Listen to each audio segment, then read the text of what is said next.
I'm here at the Denver Museum of Nature and Science with a quick quiz for you. When Othniel Charles Marsh and Edward Drinker Cope left the Garden Park fossil area, that was the end of dinosaur hunting at Canyon City.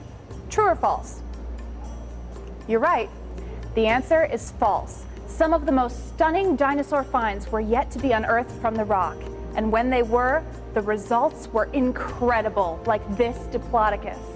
The Diplodocus was found in 1915 by a man named Deweese. Deweese was known for his collecting. He collected rocks and fossils, and he hunted big game like elk and moose. If you head back into town, you can see some of Deweese's collections at the Royal Gorge Regional Museum and History Center on the same side of the road as the Dinosaur Depot Museum. It's worth a visit. But the biggest animal that Deweese ever captured was a nearly complete skeleton of Diplodocus from a quarry in Canyon City. It took nearly 2 years to excavate and not only added fame to Canyon City, but it was the springboard for the Denver Museum's paleontology program. Fast forward now to the year 1937.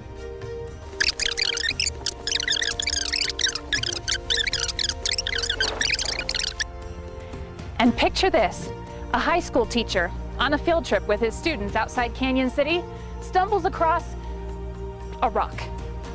But on closer inspection, he realizes it's not just any rock.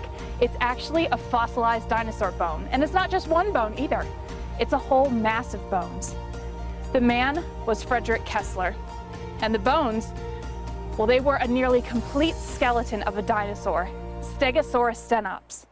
Oh, the stenops part is the species name, and it actually means narrow-faced. Now, the Denver Museum hired Kessler and his students to excavate the dinosaur skeleton. Imagine being paid to dig up dinosaurs before you had even graduated school. The next year, the skeleton went on display at the Denver Museum. This is the original Kessler Stegosaurus. When it was first put on exhibit in the 1930s, it was done in what we call a trophy pose, meaning that the legs were just straight on the ground and the tail was dragging behind it. Then, using the new information that we gathered from the 1992 discovery, we made a lot of changes. First, we reconstructed the armor underneath the throat. The other thing is that we elevated the tail, which meant then that the spikes had to be faced outwards, no longer upwards. Outwards, then they could be used as a weapon.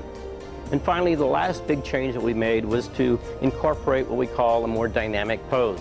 In this case, an interaction between Allosaurus and our old friend, the Stegosaurus.